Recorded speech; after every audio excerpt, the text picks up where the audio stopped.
नमस्कार, अर्थ मैटर्स में आप सबका स्वागत है। मैं हूं माइक पांडे और इस वक्त मैं श्रीनगर से 50 किलोमीटर दूर वुलर झील के पास खड़ा हूं। वुलर झील एशिया की सबसे बड़ी झीलों में से एक है। 60 साल पहले ये 202 स्क्वायर किलोमीटर वर्ग पर छाई हुई थी, पर आज ये सिकुड़ कर सिर्फ 70-75 किलोमीटर रह गई है।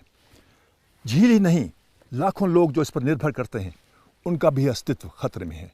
आज अर्थ मैटर्स में हम करीबी से देखते हैं वो मुद्दे जो इस झील को घेरे हुए हैं। वूलर लेक एशिया में ताजे पानी की सबसे बड़ी झीलों में से एक और भारत की सबसे विशाल झील है।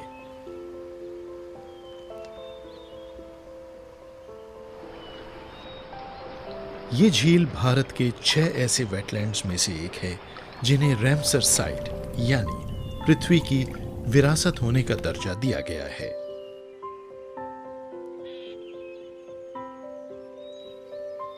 यह झील श्रीनगर शहर से 34 किलोमीटर उत्तर पश्चिम में 1530 मीटर की ऊंचाई पर स्थित है। कहा जाता है कि कभी यह झील करीब 200 वर्ग किलोमीटर इलाके में फैली थी। वूलर लेक उत्तर पूर्वी और उत्तर पश्चिमी ओर से ऊंची ऊंची पर्वत श्रृंखलाओं से घिरी है। इसका बेसिन कछार वाले एक कुदरती इलाके का निर्माण करता है। झेलम नदी और इसकी कई सहायक नदियां अपना पानी वूलर झील के हवाले कर देती हैं। झेलम का बेसिन 12,000 वर्ग किलोमीटर से भी अधिक इलाके में फैला है, जिसमें से 6 वाटरशेड ड्रेन सीधे झील में गिरते हैं। कश्मीर का यह वेटलैंड मछलियों के लिए एक महत्वपूर्ण कुदरती प्रवास है और यहां परिंदों की खासी तादाद मौजूद रहती है। मध्य एशिया और दूर दराज साइबेरिया से आने वाले प्रवासी पक्षियों के लिए सर्दियों के दौरान ये एक पसंदीदा आशियाना है। जो जरूरी प्रवासी पक्षी यहाँ आते हैं उनमें मुख्य है बार हेडेड गीज, मलाड और अन्य कई सारी प्रजातियाँ। और यहाँ कश्मीर में चाकव, कार्प, नर और अन्य कई पक्षी आते हैं। इस झील की लंबाई करीब 16 किलोमीटर और चौड़ाई 8 किलोमीटर है तथा ये 31 गांवों से घिरी है। इस झील के इर्द गिर्द की पहाड़ियों में खाना बदोश मूल वाले 26 गांव बसे हुए हैं। ये स्थानीय समुदाय अपनी रोजी के लिए इस झील और इसके संसाधनों पर निर्भर करते हैं। वूलर झील में मछलियों की भरमार है और राज्य में इस झील से सबसे ज्यादा मछलियां मिलती हैं। ये राज्य की अर्थव्यवस्था का एक महत्वपूर्ण हिस्सा है और झील के इर्द गिर्द रहने वाले हजारों परिवारों की रोजी रोटी का स्रोत भी है। जम्मू कश्मीर में होने वाले मछलियों के कुल उत्पादन में इस झील का अंशदान 23 से 26% रहता है। झील में करीब 6 महीने से भी ज्यादा मछलियां पकड़ी जाती हैं, पहले मार्च से जून तक और फिर अक्टूबर से दिसंबर तक। सबसे बड़ी तादाद में मछलियां गर्मियों के महीनों में मिलती हैं।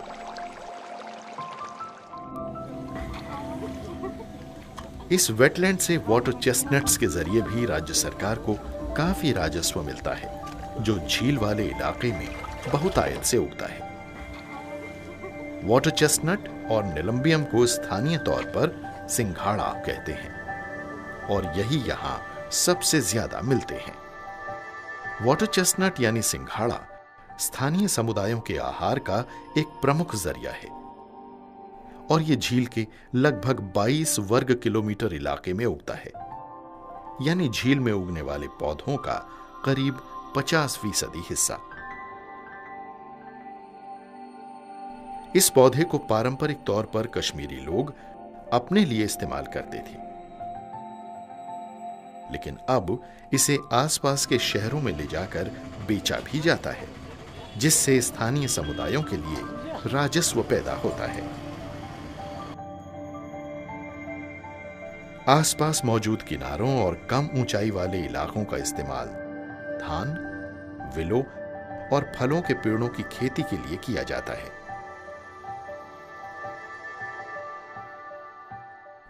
लेकिन अंतरराष्ट्रीय महत्व की ये झील आज दबाव और खतरा झेल रही है।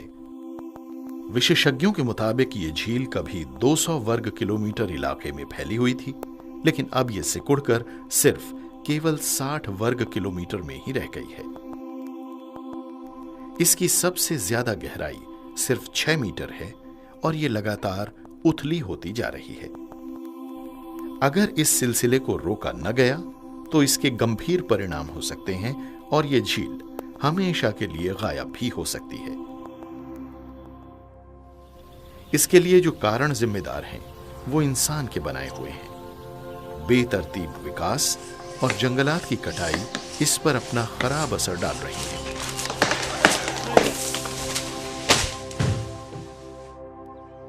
कछार वाले इलाकों के साथ साथ झेलम का पूरा बेसिन बहुत बुरी हालत में है।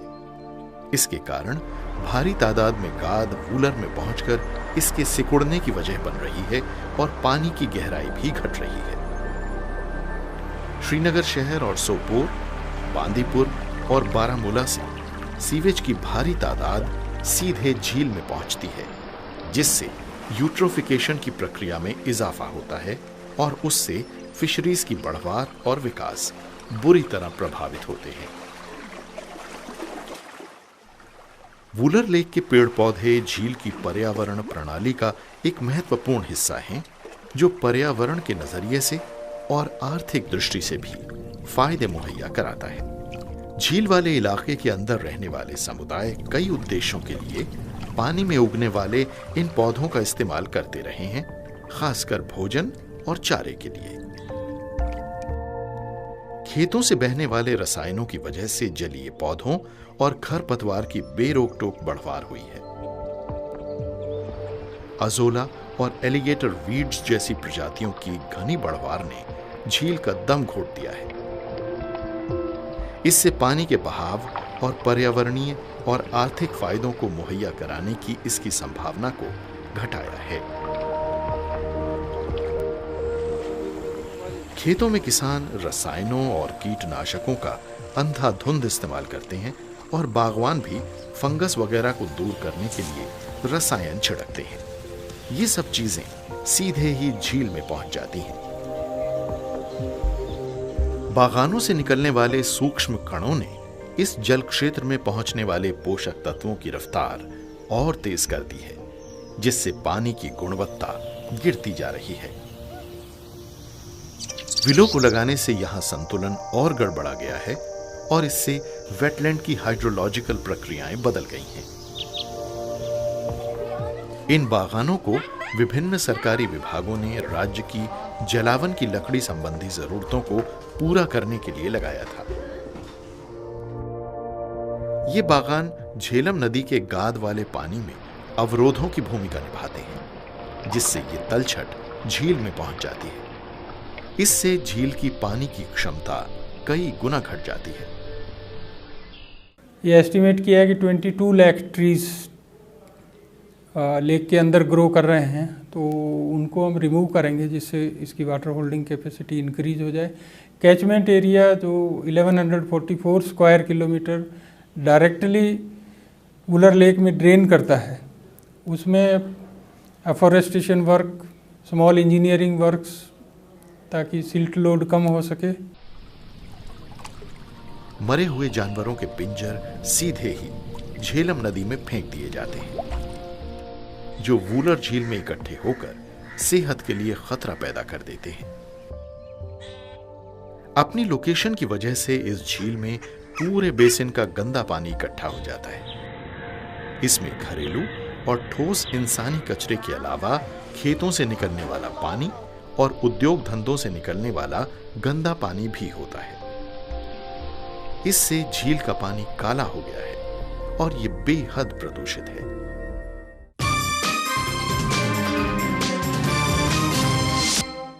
वूलर लेक की समस्याएं बहुत हैं, खतरे भी बहुत हैं। पोल्यूशन, एंक्रोचमेंट और प्लांटेशंस, कुछ समझी में कुछ ना समझी में यहाँ लाखों पेड़ 40-50 साल पहले लगा दिए गए थे और ये हर रोज़ लाखों लीटर पानी सोखते हैं और उनको ज़ाया कर देते हैं। इनको हटाना बहुत ज़रूरी है अगर हम वुलर लेक को बचाना चाहते हैं। सरकार ने कई एक योजनाएं शुरू कर दी हैं और क्लियरेंस ऑफ दीज प्लांटेशंस, इनको हटाने के लिए काम जारी है।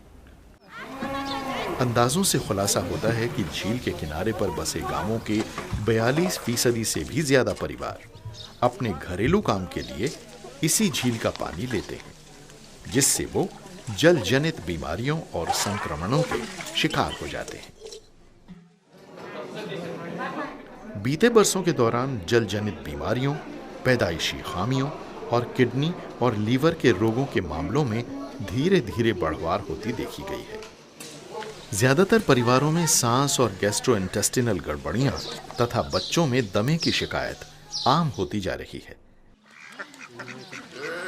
पर्याप्त सफाई और पीने के साफ पानी की गैर मौजूदगी की वजह से सेहत के लिए गंभीर खतरा पैदा हो गया है। भारी धातुएं, रासायनिक कचरा और खेतों से बहने वाला पानी इस इलाके में मानसिक और न्यूरोलॉजिकल गड़बड़ियों के बढ़ते मामलों के लिए जिम्मेदार है। जहाँ तक वुलर्स के पानी के इस्तेमाल से पैदाशुदा बीमारियों का ताल्लुक है, उनमें सरफहरिस्त हम ये कहेंगे कि जो वायरल बीमारियों का लोड है, hepatitis A, hepatitis E, rotavirus, diarrhoea, वो बहुत ही कॉमन है और डिसेंट्री इससे होती है। और एस्केरियासिस का खास कर जिक्र करना चाहता हूँ मैं, कश्मीर में बहुत ही आम है और इस गंदे पानी का भी इसमें रोल है। जब कंटेमिनेटेड पानी चाहे वुलर का हो, चाहे डल का हो या चाहे जो पानी में इस्तेमाल करें तो उससे ये बीमारियाँ फैलती हैं। इसके अलावा पिछले साल अचानक ही चेस्टनट के पौधों की उपज में गिरावट आ गई। ये झील के इर्द गिर्द रहने वाले हजारों परिवारों की रोजी का एक मुख्य स्रोत है। चेस्टनट की उपज लेने वालों का दावा है कि इसके लिए झील के पानी में प्रदूषण का बढ़ता स्तर जिम्मेदार है। तकाजा है वक्त का कि अवाम में बेदारी मुहिम पैदा की जाए, उन लोगों तक सही पैगाम पहुंचाया जाए कि पानी को सही तरीके से इस्तेमाल करें। अगर अल्टरनेटिव सोर्स ऑफ वाटर हो तो वो इस्तेमाल करना चाहिए या पानी को बॉयल करके या फिल्टर करके ही इस्तेमाल करें। प्रदूषण के बढ़ते स्तर और हर गुजरते साल के साथ चेस्टनट के घटते उत्पादन के कारण इंसान और प्रकृति के बीच जो आपसी निर्भरता थी, उसके लिए खतरा पैदा हो गया है। झील आज एक और बड़ा खतरा झेल रही है। ये गाद जमने की वजह से है।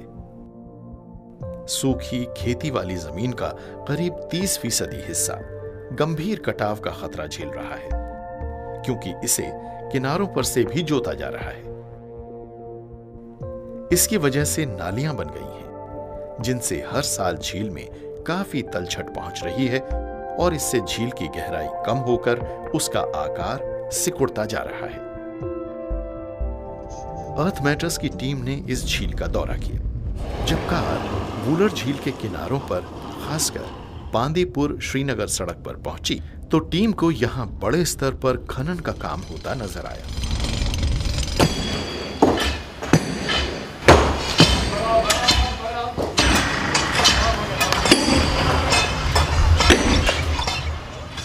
इस सफर के दौरान वहां 60 से 70 जगहों पर पत्थर की खुदाई होने का पता चला।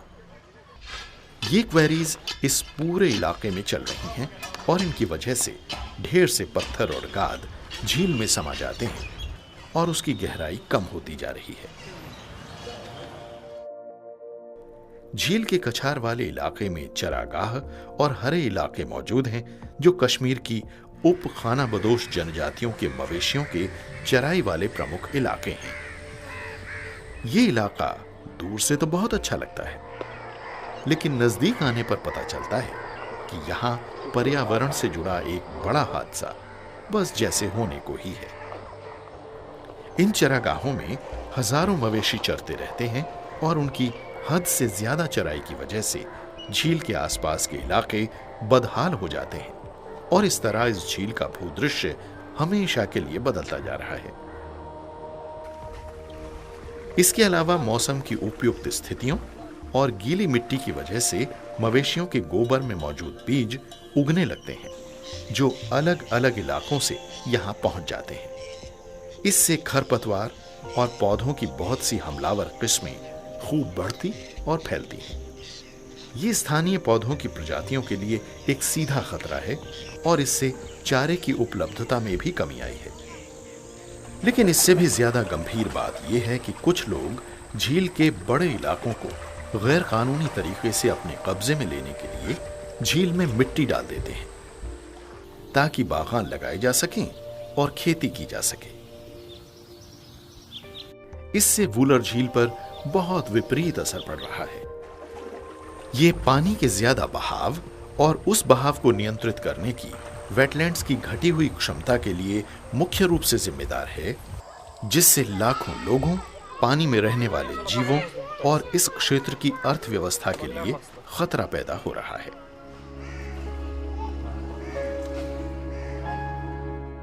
इसके नतीजे साफ नजर आ रहे हैं। इस झील की पानी को थामने की क्षमता पिछले 3 दशकों में 20% घट गई है। झील के लगातार बदहाल होने से चिंतित department of forest and remote sensing ने Manasbal and Wular development authority का गठन राज्य सरकार ने इस मकसद से किया था ताकि इस महत्वपूर्ण और नाजुक वेटलैंड पर्यावरण प्रणाली पर ध्यान केंद्रित करके इसे ठीक से संभाला जाए। लक्ष्य था प्राकृतिक संसाधनों के वहनीय इस्तेमाल को मुमकिन बनाना और कश्मीर घाटी की इस जीवन रेखा को एक नई जिंदगी देना, जिसका नाम है वूलर झील। चुनौतियां कई हैं, ये बहुआयामी हैं और आपस में जुड़ी हैं। आबादी बढ़ती जा रही है और तेजी से घटते संसाधनों पर और ज्यादा दबाव पड़ रहा है। ऐसे में इस बात की फौरन जरूरत है कि इस झील को इसके अधिकतम स्तर तक बहाल किया जाए और इस सिकुड़ती हुई लेक की सेहत को फिर से बेहतर बनाने की हर मुमकिन कोशिश की जाए। मछलियों की फार्मिंग और हैचरीज के निर्माण को बढ़ावा देना होगा। इससे फिशरीज में वृद्धि होगी और झील पर से दबाव काफी हद तक घटेगा और स्थानीय लोगों के लिए रोजगार के नए अवसर पैदा होंगे। ये जरूरी है कि झील के बचाव से जुड़े कार्यक्रमों को बनाने और उन्हें अमल में लाने के लिए स्थानीय समुदायों के साथ हिस्सेदारी की जाए। चुनौती है वेटलैंड पर्यावरण प्रणालियों को उनकी समृद्ध जैव विविधता के साथ बचाना और उन समुदायों को वहनीय आर्थिक फायदे मुहैया कराना जो अपनी रोजी रोटी के लिए इन संसाधनों पर निर्भर करते हैं। अध्ययनों से पता चला है कि अगर झील वाले इलाके से विलो प्लांटेशन को हटा दिया जाए तो उससे खुले पानी वाले इलाके में कम से कम 20 वर्ग किलोमीटर की वृद्धि होगी और पानी का स्तर भी 1 मीटर तक बढ़ जाएगा। इससे इस झील की फिशरीज में फिर से जान डालने में मदद मिलेगी।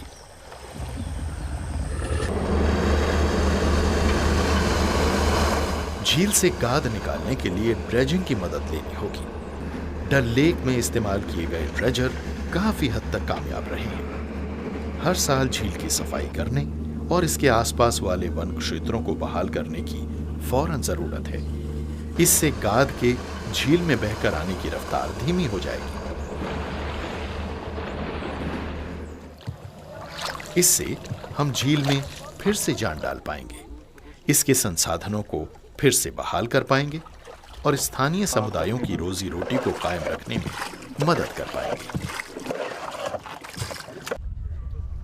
अतिक्रमण करने वालों और गैर कानूनी तरीके से खुदाई करने वालों के खिलाफ कानूनी कार्रवाई फौरन किए जाने की जरूरत है। झील के आसपास के इलाकों को और बर्बाद होने से बचाया जा सके। कोई भी प्रोग्राम जो है जब तक लोकल पॉपुलेशन को इसमें शमूलियत नहीं की जाती तब तक कामयाब नहीं हो सकता है। इसके लिए हमने इंस्टीट्यूशनल डेवलपमेंट में प्रोविज़न रखा है अवेयरनेस का, इको रैलीज़ का, नेचर कैंप्स का और इसके अलावा जो सैनिटेशन का प्रोग्राम है ये भी एक तरीके का डायरेक्ट इन्वॉल्वमेंट है कि जिससे लोगों को थोड़ा सा सहूलियत मिले। और एनवायरमेंटली कॉन्शियस करना है इनमें, हमारे कॉलेजों में, स्कूलों में, यूनिवर्सिटी में इसके सेमिनार हो और लोगों को, हमारे स्टूडेंटों को वाटर बॉडीज़ में लेना चाहिए और उनको इनकी पास्ट हिस्ट्री भी बतानी थी कि ये कैसे थे और आज भी बताना है कि आज कैसे हैं। वूलर झील खास तौर पर इस इलाके में रहने वाले लोगों की जीवन रेखा है। वूलर झील और इसके कछार वाले इलाकों को बचाकर और समय पर हस्तक्षेप करके उन लोगों के भविष्य को सुरक्षित बनाया जा सकता है जो इस झील पर निर्भर हैं, और उस पर्यावरण को भी बचाया जा सकता है जिसे ये कायम रखे हुए हैं।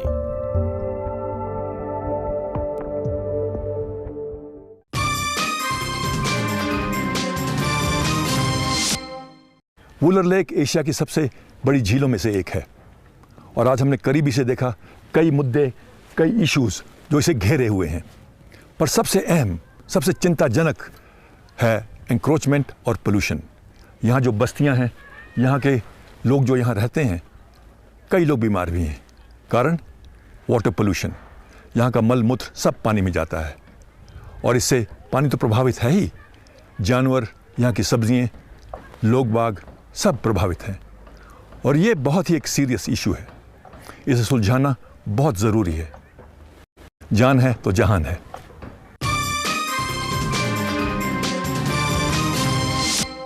और अब समय आ गया है साप्ताहिक क्विज का। हमारे पिछले हफ्ते का सवाल था, राजस्थान कौन सी लुप्तप्राय पक्षी प्रजाति का आश्रय स्थल है जिसकी कुल आबादी अब सिर्फ 250 रह गई है? इसका सही जवाब है ग्रेट इंडियन बस्टर्ड। कुछ बरस पहले तक बहुत आसानी से पाए जाने वाले ये प्राणी आज अपनी उत्तरजीविता के लिए लड़ रहे हैं। इनके निवास स्थानों के लुप्त हो जाने और अवैध शिकार के कारण इनकी स्थिति बहुत नाजुक हो गई है। आज सिर्फ 250 बस्टर्ड राजस्थान, गुजरात और कर्नाटका के कुछ इलाकों में रह गए हैं। और आज के विजेता हैं श्रद्धा उत्तर प्रदेश, सोनी भाटिया महाराष्ट्र, दीक्षा पंजाब, तरुण कुमार अग्रवाल बिहार, सुनील कुमार नई दिल्ली। पहले 5 विजेताओं को मिलेगा अर्थ मैटर्स की तरफ से एक टी शर्ट और सर्टिफिकेट और 10 विजेताओं को friends of the earth certificate.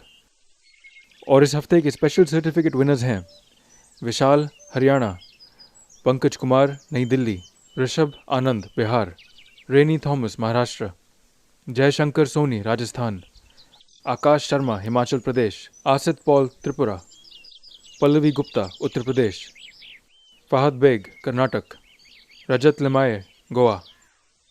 और इस हफ्ते का सवाल है, मुख्य रूप से जम्मू कश्मीर में पाए जाने वाली हिरण परिवार से संबंधित लुप्तप्राय प्रजाति का नाम बताएं।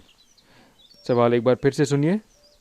Name the critically endangered species belonging to the deer family found mainly in Jammu and Kashmir.